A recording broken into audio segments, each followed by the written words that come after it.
Tell me, where can I find Emil Corona? Who's he?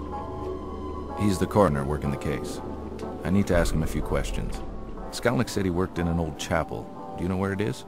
Yes, I'll mark it on a map. I don't need a map. Just tell me where it is. What is it with men and directions? Take this map, it'll help you. I marked the location of the old chapel. It's not far from here. Okay. Thanks, sweetheart. How've you been? I mean, are you feeling better? Yes, a little. It's not as bad as when you left for your case. Did you go see the doctor? No. Ida, go see him. It might be serious. I'm no doctor, but throwing up every day is not normal. Go see him. Okay, I'll go see him. I don't throw up every day, you know. You always exaggerate. Yes, okay. But go see him as soon as possible. Okay. I have to see this Corona. I want you to stay off the streets as much as possible. Never walk around alone. Yes, I know you've told me 100 times. I am careful. Okay, I'll ease up on you. You be careful. I will. Now go.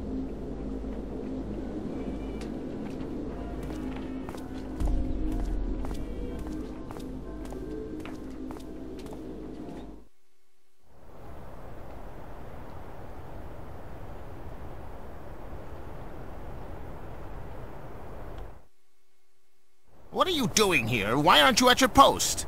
Well, you told me to. Never mind. Do you have any news, at least? Yeah, the American is talking to the girl's boss. So, he thinks he can move in on my women, huh? Well, my friend, if you ever see him, you may explain things to him. Explain what? Use that brute force of yours, you idiot! Okay, boss. I truly miss your brother. He was the smart one. Yeah, I miss him too. Why can't we get him out? Because I'd probably get arrested too, you moron! That's all Skalnik wants anyways. I have a feeling he will blame me for all these murders. Why am I telling you this? Go back to your post. You see the American? You can rough him up. Okay, boss. I'd better steer clear of the big guy. The scrawny-looking guy was probably Ottokar Kubina. Who can forget that name? Anyways, he was the pimp of the neighborhood. He worked out of this little lingerie shop, which acted as a front, of course.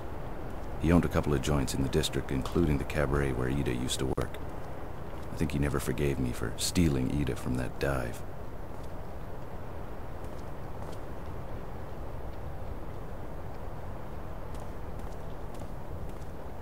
I better straighten things out with him later. I have other things to do.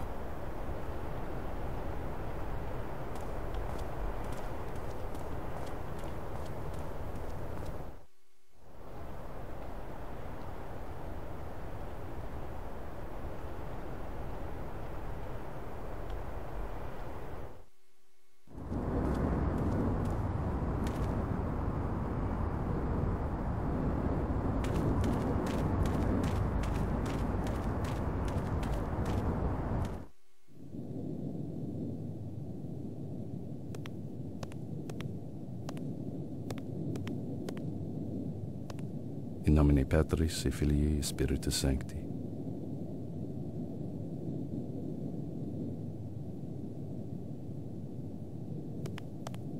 This place had the metallic smell of blood and the stench of rotting flesh. This old chapel had been converted into an autopsy room. Now blood dyed its floor. Hello, Mr. Corona. My name's Gus McPherson. I'm a detective that was hired to help my client... Hello? Sir? Hello?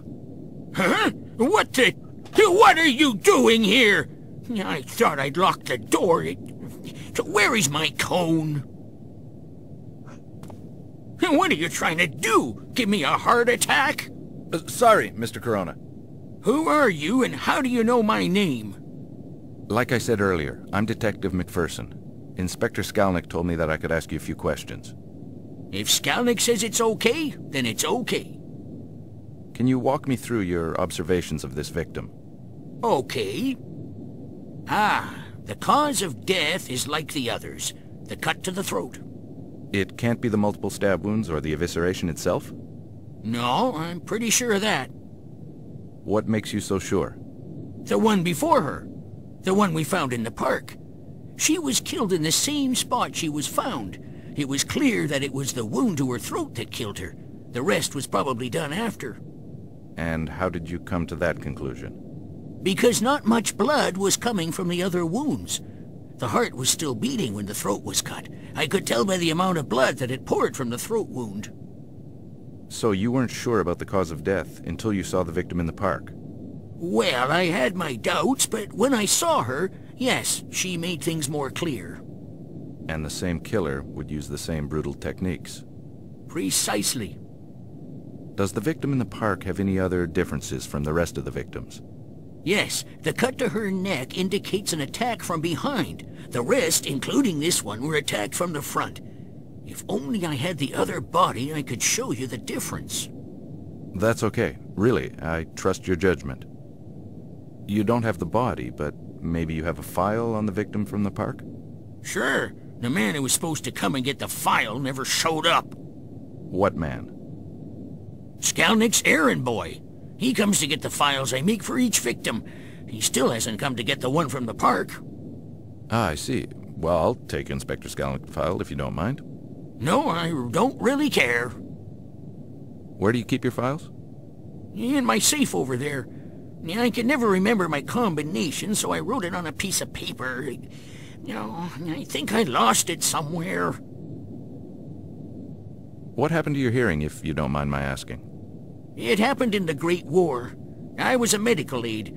I would get the wounded from the trenches to the temporary hospital. One day we saw a wounded soldier in no man's land. We rushed to him, and a mortar shell exploded on my partner. I survived, but with hardly any hearing left. So that's where you got your experience? Yeah, mostly. Ironically, the war ended 3 weeks after the shell exploded. Thank you for your time. You're welcome.